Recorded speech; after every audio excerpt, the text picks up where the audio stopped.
whole talk of how DLF sold so many apartments, but it's not just real estate. I mean, the next player joining us is into luxury watches, and they've done very well too. So Prakash, I just wanted your thoughts here. Ethos is the first company on our radar. Their Q3 performance was very strong operationally. They recorded their highest ever EBITDA and profit after tax, and the company has given a guidance of 30 to 35%. In the 9 months of this year itself, they've done almost 40%. So will they scale up their guidance? Yashovardhan Saboo, who's the founder and chairman at Ethos, joins us now to discuss more on their business momentum. Mr. Saboo, thanks a lot for joining in. You know, that's the big question, right? This whole luxury market has picked up in the big way, even if the rest of the piece has slowed down. So will you be raising your own FY23 revenue guidance? You've already done 40% in the 9 months of this year. And what do you think you could do by FY24 in terms of top-line growth? Well, you know, our guidance for this year was 30 to 35%. And when we gave that, which was 12 months ago, there was a lot of, let's say, a lot of anxious minds that, you know, should we be giving such a high guidance in view of the uncertainties? I'm very glad that many of the, you know, our operations have supported this guidance, and we are probably going to be at the end, you know, much closer to 35 than 30%. I wouldn't really go up more because remember that the previous year had one quiet quarter, which was quarter one. But I'm very happy that, you know, this year, all the quarters have fired. And, you know, the fourth quarter also we're seeing very, very positive. So I think at that range of 30, let's say closer to 35% for the year. For the next year, it's maybe a little bit too early, but, you know, our long-term growth projections are in the 20 to 25% range every year for the next 3 to 4 years, and I hope next year we'll be closer to 25 than 20%.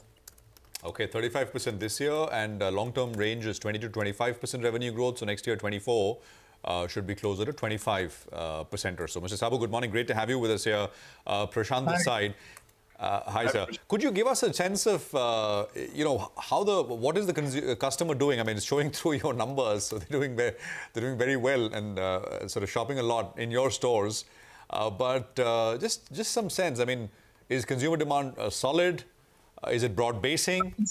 Is it coming from the same set of customers that you've had earlier? And what's been the sort of average sort of ticket price for watches that you're selling, and how has that moved over the last couple of quarters? Go on. Yeah. So, you know, the demand has always been strong. There was aberrations during the COVID-impacted quarters, but I keep saying that the demand for luxury watches is back. I think there were many skeptics who believed that watches would not sell because of smartwatches. I think those arguments have been put to rest. People like to buy watches for various reasons. Demand has always been strong, and now we are seeing it accelerate as the Indian per capita income is growing. But there are other reasons as well. More and more Indians have discovered that watches, for example, the Swiss watches that we represent, are very competitively priced in India. Indian prices are competitive with the rest of the world. And there are a lot of other advantages to buying in India than buying abroad. Even if you're traveling abroad, a lot of people actually prefer to buy the watches in India because of after-sale service that we offer, because of the papers that are offered. You know, it's all completely legitimate. So while there are people, you know, continuing to buy, we see a shift from buying outside India to buying within India. There are new customers as well. The first-time buyers, the second-time buyers who start to collect watches, who catch the romance and the emotion of buying something that will last for, you know, decades and generations. How many things for men especially, can you buy that you can put on to the next? There's very little, not even a car. You can buy property and you can buy a nice watch, which will, you know, if you buy it correctly and you keep it well, it will retain value. And there is an emotion collecting something that retains value and which you can pass on to your next generation. So I think there's a lot of in buying watches, and I think this is going to continuing. All right. Good morning, Mr. Saboo. You can buy property and a nice watch if you can afford it, right? I mean, you know, just to give you a feedback, I've visited one of your outlets here in Mumbai.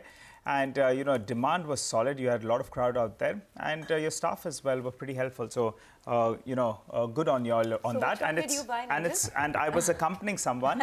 So that's before Sonia got to that point. But Mr. Saboo, this drives me to the next point. The average selling price I think that was around 1.6 lakh odd. Could you tell us where do you see this number headed? And also, if you're talking about the Indian market, being an attractive market, what's your market share as of now?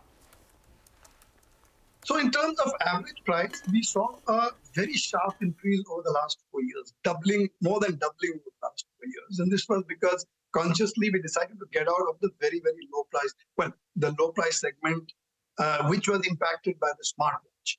The higher price segments is where we've increased our presence, and therefore our average price moved from about 75,000 4 years ago to now about 1.6 lakhs.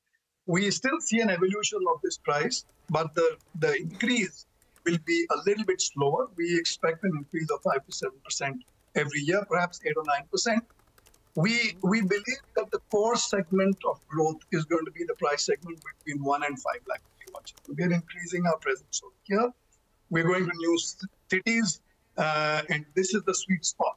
Of course, there is a rising demand in the ultra luxury segment also, which is the 10 to 20 and above 20 lakh segment. But as I said, the spot is going to be 1 to 5%. Market share. Yeah. You asked about market share. I believe our market share in the price segments that we're active in is probably around 18 to 20%. 18 to 20% in the price segments that you compete in, that you offer products. And thank you very much, Mr. Saboo. It's a pleasure. Would have loved to have a longer chat, but we're out of time. But thank you so much for making it here this morning on CNBC TV18.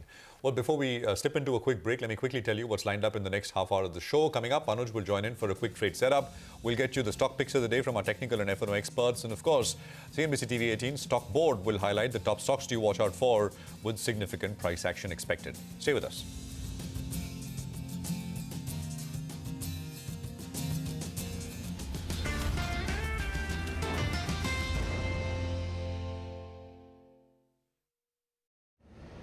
Is your strategy